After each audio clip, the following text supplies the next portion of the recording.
warahmatullahi wabarakatuh. Waalaikumsalam warahmatullahi wabarakatuh. Bagaimana kabarnya pada malam hari ini adik-adik? Alhamdulillah luar biasa, tetap semangat Allah. Biar tambah semangat lagi, kita ulangi sekali lagi dengan gerakan ya. Bagaimana kabarnya malam hari ini adik-adik? Alhamdulillah luar biasa, tetap semangat Allah. Masya Allah. Oke. Nah, sebelum adik-adik sampai ke ruangan ini, kakak ingin tahu sebelumnya adik-adik dari mana? Dari rumah. Yang lain? Dari masjid. Dari masjid habis sholat. Masya Allah. Nah, sebelum melanjutkan ke kegiatan kita, apakah adik-adik semua sudah siap? Siap. Oke. Nah, sebelumnya kakak ingin bertanya, apakah adik-adik mengetahui kegiatan apa yang akan kita lakukan untuk beberapa menit ke depan? BKP. BKP. Apakah adik-adik tahu apa itu BKP? Bimbingan kelompok. Oke, di sini kakak jelaskan sedikit. Bimbingan kelompok itu adalah suatu layanan dalam bimbingan dan konseling yang terdiri dari kakak sebagai pemimpin kelompok dan adik-adik sebagai anggota kelompok yang dilaksanakan secara berkelompok yang kita lakukan pada saat pada malam hari ini.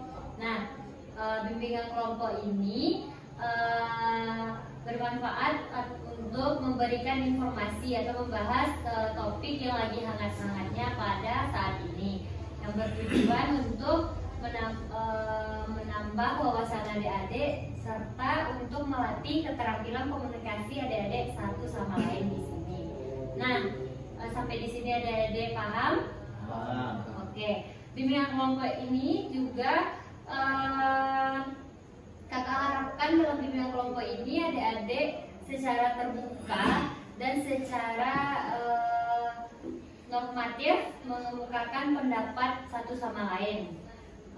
Serta di dalam bimbingan kelompok ini juga terdiri dari dua topik. Yang pertama itu adalah topik bebas dan yang kedua adalah topik tugas. Nah, topik bebas ini ialah topik yang berasal dari adik-adik sendiri. Nah, kalau untuk topik tugas itu yang berasal dari kakak. Sampai di sini apakah adik-adik paham? Apakah ada yang ingin ditanyakan? Oke. Nah, sebelum kita masuk kepada pembahasan kita, alangkah baiknya kita melakukan perkenalan terlebih dahulu. Apakah adik-adik bersedia? Oke. Nah, untuk perkenalan kita pada malam hari ini, kakak ada satu permainan namanya rangkai nama. Nanti adik-adik menyebutkan nama adik-adik, lalu menyebutkan makanan favorit adik-adik. Paham? Kita mulai dari kakak atau dari sebelah kanan, kiri? Dari kakak aja, oke. Perkenalkan, nama kakak Melani Krisnawati, bisa dipanggil Kak Melani. Makanan favorit kakak bakso. Kanan atau kiri kita mulai dulu?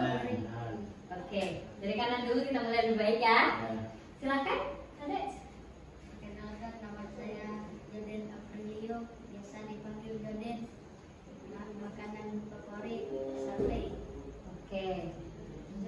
Kenalkan, nama saya Mulia, panggilan Imul. Makanan favorit lontong. Oke. Kenalkan, nama saya Zaki Hidayatullah, bisa dipanggil Zaki. Makanan favorit pizza. Oke, bisa. Perkenalkan, nama saya Azil Al-Fatih, bisa dipanggil Azil. Makanan favorit saya ayam. Perkenalkan, nama saya Hamza Muhammad Habib, biasa dipanggil Habib. Makanan favorit bakso. Oke, masya Allah. Nah, kayaknya kakak lihat masih canggung ya. Nah, nanti kakak ulangi sekali lagi, kita tambah peraturannya. Kakak sebutkan nama kakak dan makanan favorit kakak. Nanti adik-adik bilang hai Kak Melani kayak gitu seterusnya. Nanti misalnya kan Joden sebutkan terlebih dahulu nama dan makanan favorit kakak. Oke? Bisa? Bisa. Oke, kita ulangi ya. Perkenalkan, nama kakak Melani Krisnawati, bisa dipanggil Kak Melani. Makanan favorit kakak adalah bakso. Hai Kak Melani. Hai. Oke, silakan. Dari kanan. Perkenalkan, mereka. Siapa? Kak Melani, Kesukaan. makanan kesukaan bakso. Ya. Saya perkenalkan Joden Aprilio, biasa dipanggil Joden. Makanan kesukaan sate. Hai Joden. Selanjutnya, Kak Melani makanan kesukaan bakso.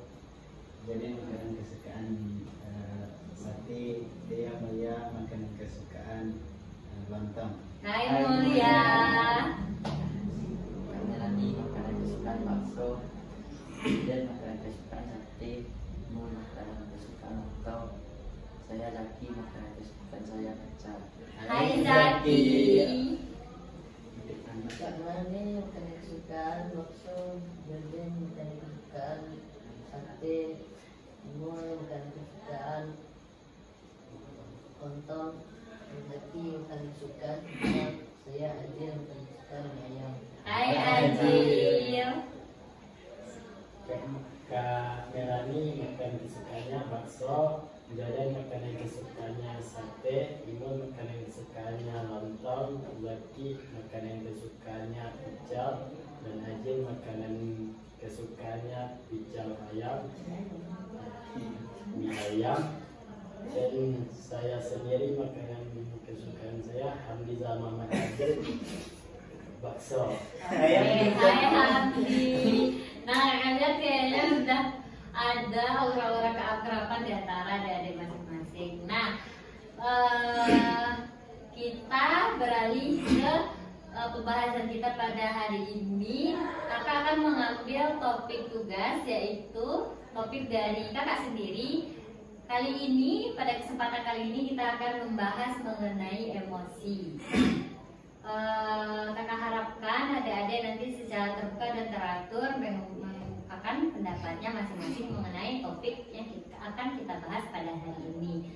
Nah, kakak ingin tahu apa menurut adik-adik mengenai emosi. Siapa yang pertama? Oke, Julia silakan. Emosi adalah reaksi ilmiah seseorang dalam yang dirasakan oleh seseorang dalam melakukan peristiwa. Oke, bagus sekali. Yang lain? Oke, Jul, silakan. Perasaan yang timbul dari diri sendiri. Oke, perasaan yang timbul dari diri sendiri. Bagus. Yang lainnya? Zaki? Mahamdi, silakan. Reaksi alami yang terjadi pada diri kita sendiri terhadap peristiwa. Oke, reaksi diri sendiri terhadap peristiwa. Yang lain? Pas? Oke. Berarti emosi adalah reaksi yang terjadi pada diri sendiri yang terjadi terhadap situasi atau peristiwa yang terjadi. Oke, nah selanjutnya kakak ingin tahu nih apa aja bentuk-bentuk dari emosi. Oke, Zaki silakan. Emosi terbagi dua, Oke.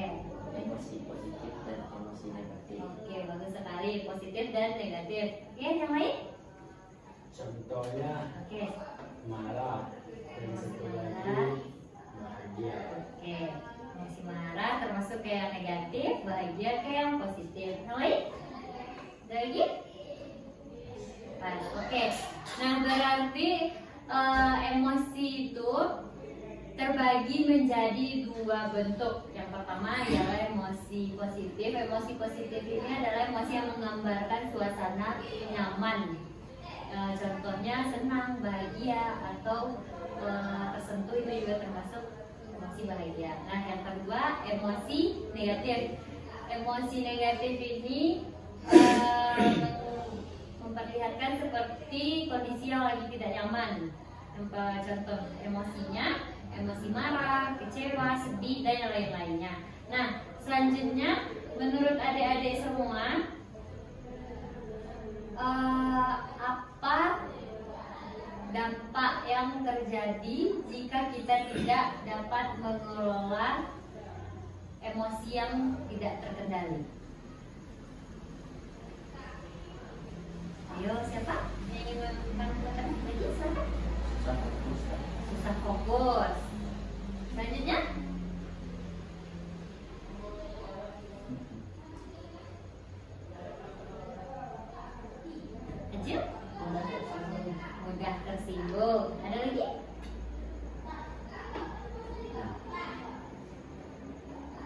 Jadi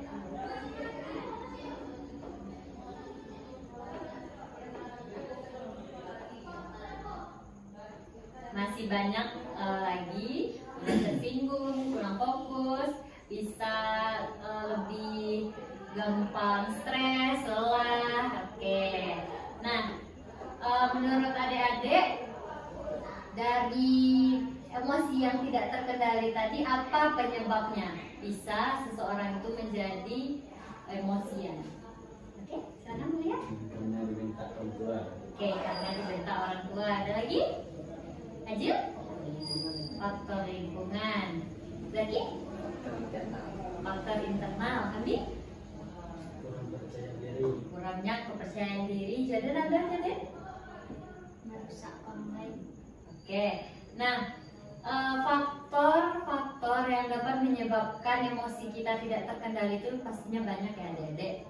Dari lingkungan, dari sekolah, lingkungan keluarga, dan juga yang paling memicunya terbesar itu adalah diri sendiri. Nah, setelah semua yang kita bahas tadi, menurut adik-adik, bagaimana cara atau teknik yang paling efisien dalam mengelola emosi tersebut agar tidak meledak-ledak? Oke, Karena dari pernapasan. Oke, menggunakan teknik pernapasan yang mulia. Yang lain? Ada lagi? Silakan aja. Sering baca Quran. Ya, sering lebih mendekatkan diri kepada yang di atas, kepada Allah. Siapa lagi? Lagi? menjauhi hal-hal yang bisa membuat kita emosi. Oke, menjauhi hal-hal yang dapat memicu emosi kita. Sudah? Cari kesibukan. Oke, cari kesibukan lain seperti melakukan sesuatu yang kita senangi. Itu juga bisa menghilangkan atau meredakan emosi yang meledak-meledak tadi. Nah, yang lain? Hamdi? Mengalih topik. Apa Hamdi? Boleh diulangi? Mengalih topik. Oke, mengalih topik. Oke, dan juga pasti banyak lagi yang lainnya ya adik-adik, cara efisien kita dalam mengelola emosi secara baik. Nah, dari semua materi yang sudah kita bahas pada hari ini, kakak ingin setiap adik-adik mengemukakan kesimpulan dari materi yang sudah kita bahas tadi. Bersedia? Oke, tadi berarti yang akan kita bahas pengertian emosi, dampaknya, faktor penyebab, serta cara mengendalikannya. Tadi karena waktu perkenalan sudah kita mulai dari kanan, sekarang kita mulai dari kiri. Silakan Andi, kesimpulannya. Kesimpulannya yaitu emosi adalah suatu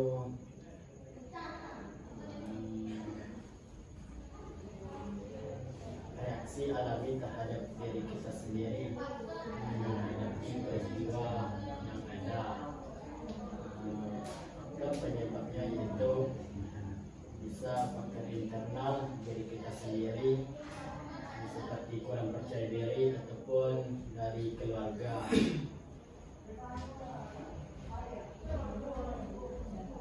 Dampaknya itu bisa membuat kita mudah emosi, lelah, dan kurangnya percaya diri. Bentuknya itu ada dua. Yang pertama positif, seperti membuat kita bahagia, senang, tersenyum, dan lain-lain. Yang kedua dampak negatifnya yaitu mudah emosi dan marah. Oke, cara mengatasinya. Cara mengatasinya seperti membaca Al-Quran, mendekatkan diri kepada Allah, Oke. dan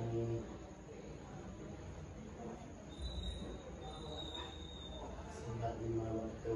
Oke, terima kasih, bagus sekali Habdi. Selanjutnya, Ajil. Selain itu pengertian emosi. Rasanya timbul ketika seseorang mengalami sebuah peristiwa. Oke. Bentuknya.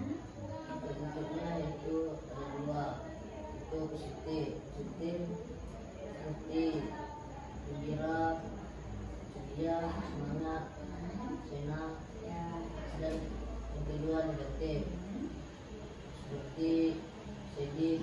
ketakutan, marah.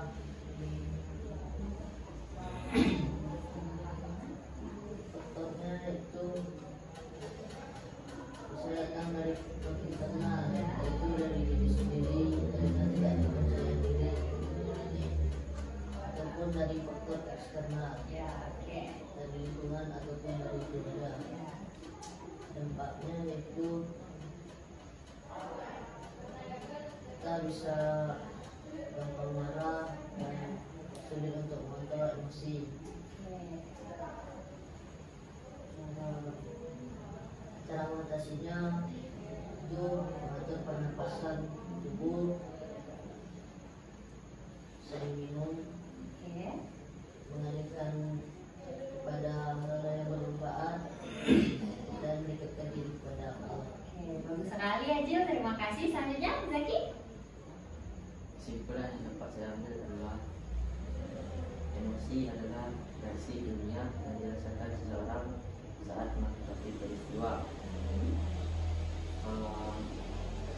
Macam-macam dari emosi terbagi dua, yaitu emosi positif dan emosi negatif. Emosi positif contohnya senang, gembira, dan emosi negatif contohnya kecewa dan juga marah. Faktor yang mempengaruhi emosi yaitu faktor internal dan faktor orang tua atau lingkungan.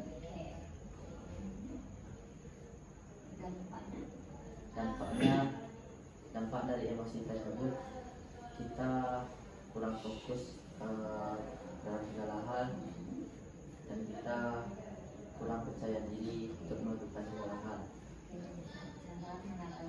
Cara mengatasinya, menghindari hal-hal yang bisa membuat kita emosi, berbanyak mendekatkan diri kepada Allah. Bagus sekali Zaki. Selanjutnya Mulia. Kesimpulan dari emosi adalah reaksi ilmiah dalam diri seseorang dalam menghadapi peristiwa. Emosi terbagi dua, negatif dan positif. Emosi negatif adalah seperti marah, sedih, dan sebagainya. Dan positif, senyum, bahagia, dan sebagainya. Faktor penyebab emosi adalah faktor internal dari diri sendiri, dari orang tua, atau bisa pun dari sekolahnya. Dampak dari emosi adalah bisa menyebabkan lelah, kurang fokus dalam belajar,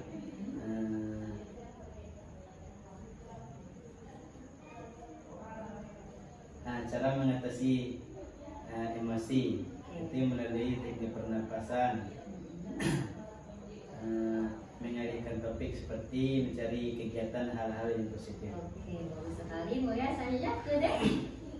Satu lagi adalah emosi adalah reaksi ilmiah yang dirasakan seseorang. Emosi terbagi menjadi dua, emosi positif dan negatif. Contoh emosi positif adalah senang, bahagia, gembira.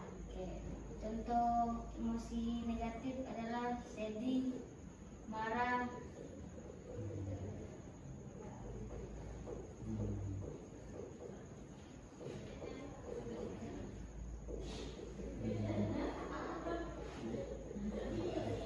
Dampak emosi adalah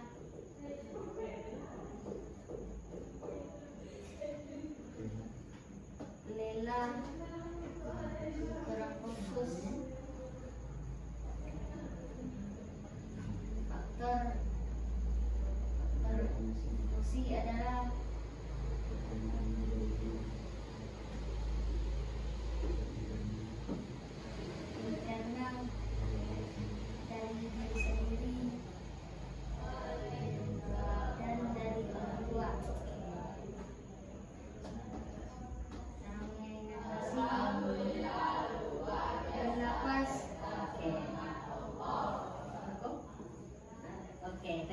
kasih Jordan. Kesimpulannya juga terima kasih kepada adik-adik semua yang sudah memberikan kesimpulannya. Nah, setelah semua materi yang sudah kita bahas pada malam hari ini, bagaimana perasaan adik-adik setelah kita membahas materi mengenai emosi? Bahagia. Ada lagi? Menjadi senang. Oke, Masya Allah. Nah, sebelum kita menutup kegiatan kita pada hari ini, kakak ada satu ice breaking, di mana nanti kalau kakak sebutkan emosinya, silahkan adik-adik ekspresikan bagaimana emosi tersebut. Bersedia? Oke, kalau begitu silahkan adik-adik semua berdiri terlebih dahulu.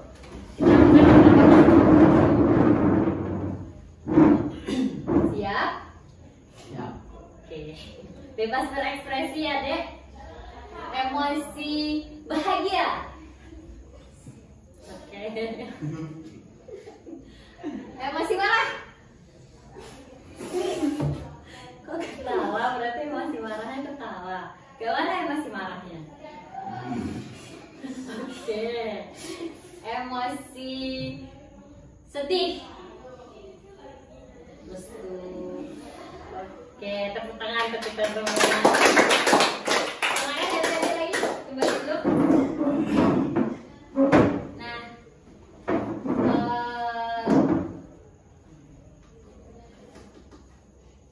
untuk menutup kegiatan kita pada malam hari ini, sebelumnya kakak ucapkan terima kasih kepada adik-adik karena sudah melaksanakan kegiatan kita pada hari ini dan meluangkan waktunya. Nah, alangkah baiknya kita menutup dengan mengucapkan hamdalah. Alhamdulillahirabbil alamin. Kakak akhiri, assalamualaikum warahmatullahi wabarakatuh. Waalaikumsalam.